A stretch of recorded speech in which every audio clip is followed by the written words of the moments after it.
সেই দিন সন্ধেবেলায় সবাই রেডি সেডি হয়ে একদম সোজা বেরিয়ে পড়েছিলাম রথের মেলায় যাব তার উদ্দেশ্যে। আর রথ চলে যাচ্ছে, মেলায় যাব না এটা হয়? চলে গিয়েছিলাম বিশাল বড় একটা মেলা রথের, যেটা হচ্ছে রুবির কাছে আনন্দপুর বলে সেই একটা জায়গায়। আর এটা নাকি বেশ বড় একটা মেলা, আর গিয়ে সেটা ঠিক তাই দেখতে পেলাম। রাস্তার ওপর থেকে একদম ভিড় হয়ে যায়, মানে মেন রাস্তার মধ্যেই জ্যাম থাকে। আর সেই রাস্তাটা পার হলাম গাড়িটা পার্কিং করে রেখে সেফলি। আর ঢুকতে না ঢুকতেই মেলার চারপাশে ছিল গাছের দোকান। আর রথের মেলায় কিন্তু দেখবে এইটা কিন্তু মাস্ট, গাছের দোকান থাকবেই। আর দেখেই নিলে বিশাল বড় হোর্ডিং করে বেশ গান বাজনা হচ্ছিল।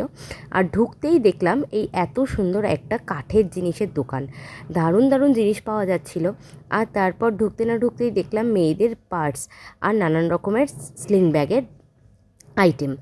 আর ওখান থেকে সোজা হাঁটতে হাঁটতে চলে গিয়েছিলাম দারুণ দারুণ তো চড়ার জিনিস। মেলায় গেলেই যেন নাগরদোলা চড়তে ইচ্ছা করে, কিন্তু চড়া আর কোনো দিনও হয়নি। সব রকম আইটেম চড়েছি, কিন্তু নাগরদোলাটা চড়িনি। ইচ্ছা থাকলো, দেখা যাক। আর ওদিকে ছিল মকটেলের দোকান। আর মেয়েদের তো নানান জিনিস থাকেই মেলায়, নানান রকমের কসমেটিক্সের দোকান ছিল, জুয়েলারির দোকান ছিল। আর এই সব দোকানগুলোতে টুকিটাকি বেশ ভালো ভালোই জিনিস পাওয়া যায়। আর আমরা কিনে নিচ্ছিলাম বেশ কিছু গার্ডার, মানে স্ক্রাঞ্চিস। এইগুলো কিন্তু বেশ ভালো চুলের পক্ষে, চুলও ছেড়ে না। আর চোখে পড়লো হঠাৎ করে চুড়ির দোকান। একটা চুড়িও যদিও বা কিনিনি, কিন্তু দেখতে কেউ কি মানা করেছে বলো? দেখতে তো হবেই, আর মেয়েরা তো গেলে মেলায় এগুলো দেখবেই, কিচ্ছু করার নেই।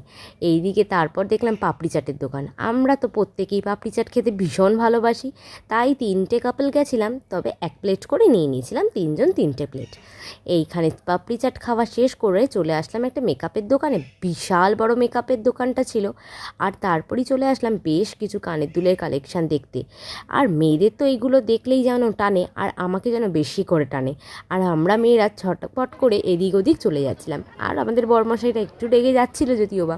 আর যেহেতু বিশাল বড় মেলা ছিল, একটু ভিড় যেরকম প্রচণ্ড, সেরকম হারিয়ে যাওয়ারও একটা চান্স রয়েছে।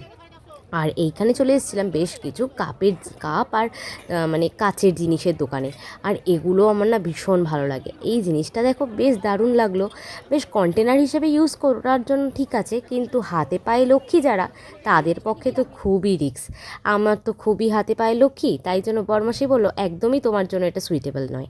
আর এইখানে এই কাপটা আমার খুব পছন্দ হয়েছিল, তবে দামটা আমার ভীষণ বেশি মনে হয়েছিল, তাই আর নিলাম না। এদিকে ইচ্ছা হয়েছিল, তবে আর নেওয়ার চান্স নিলাম না। রথের মেলায় এসেছি বলে কথা, পাঁপড় ভাজা না খেলে হয়? তাহলে আর বাঙালি কিসে বলো? তাই জন্য একটা করে পাঁপড় ভাজা নিয়ে সবাই শেয়ার করে খেতে খেতে মেলা থেকে আমরা বিদায় নিলাম। আর আজকের মতো সবাইকে তোমাদের টাটা।